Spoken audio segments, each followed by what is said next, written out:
Alrighty, our next video is graphing lines. So we've learned about the different ways you can do linear equations, the three forms, and I'm going to go through each of the three forms and show the quickest way, in my opinion, to graph them.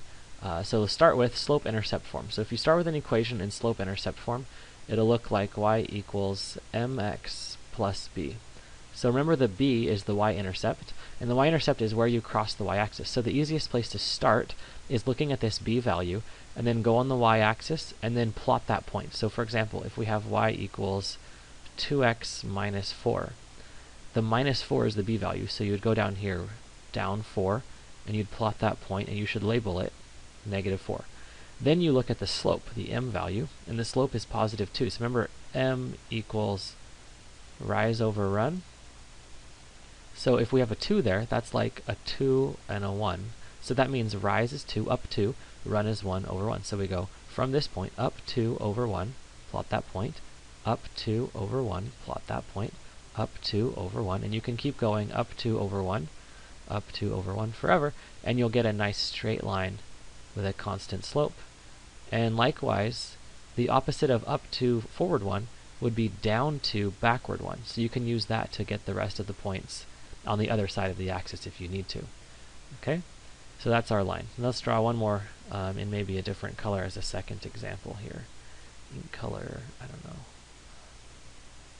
green. So let's try y equals negative 3x plus 5. So again, you'll start with the y-intercept, positive 5. You go up 1, 2, 3, 4, 5. Label it.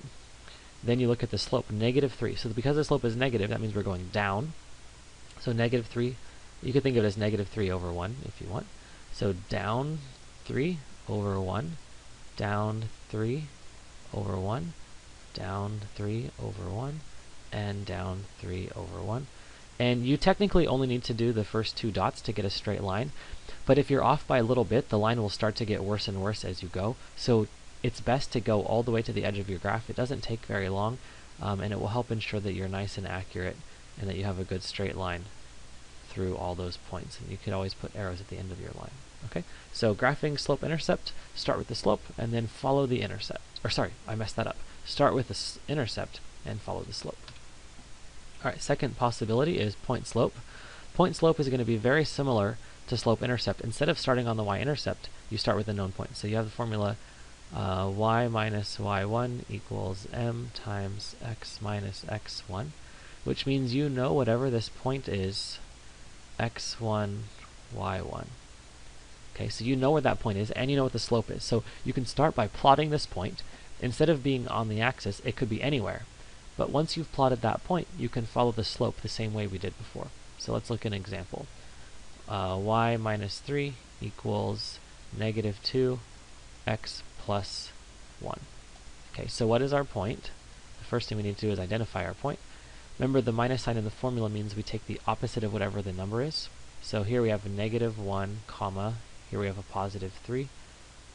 So our starting point is negative 1, positive 3. So we go over here, negative 1, positive 3. We plot that point. We can label this as a 3, label this as a negative 1. Okay, from there we follow the slope. The slope is negative 2.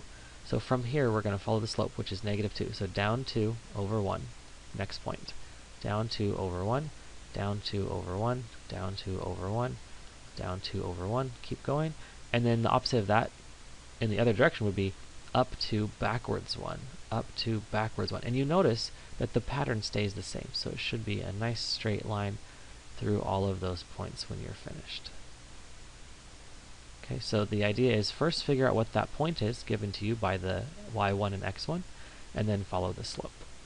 The third and final type of graph you could be given would be standard form.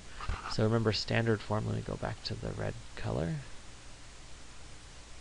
Standard form is ax plus by equals c. Okay? The easiest way to plot something that's in standard form is to find the two intercepts. And the reason it's easy to find intercepts when you're in standard form is because on the x and y axis, one of the variables is 0. And here in this equation, if one of the two variables is 0, like if x is 0, this term is gone, and then you could just divide both sides by b. If y is 0, you could divide, this term is gone, and you can divide both by a. So let's do an example here. 3x minus 5y equals 15. Okay, to find the x-axis intercept, x-intercept, we're going to set the y value equal to 0, because if you're on the x-axis, the y value, so if the y value is 0, then we just have 3x equals 15, or x equals 5. So that means on the y-axis, we're going over to 5, and we plot the point. To find the y-intercept, so to find the x-intercept, we set y equal to 0. To find the y-intercept, we set x equal to 0. And if we set x equal to 0, this piece is gone, and we have negative 5y equals 15. If you divide both sides by negative 5, you get y equals negative 3. Okay, so this is our y-intercept, and this was our x-intercept. Let's plot y equals negative 3. 1, 2, 3. Label it. So there's our one value, and there's our other value. And now here it's nice to use a ruler because the 2 points can often be far away. So we draw a nice straight line, as straight as I can, through those 2 points, and that is our line. And then you can look at this and you can see what the slope is. It was up 3 over 5. So we know our slope must have been positive 3/5, and our y-intercept was negative 3. So then we could write the equation in slope-intercept form if we wanted to. And that's all it is. If you find the two intercepts from standard form by using these two quick math methods, then you'll be able to plot any graph in standard form, and then the previous slide showed you how to graph the other ones. So you should be able to graph any linear equation by the end of this video.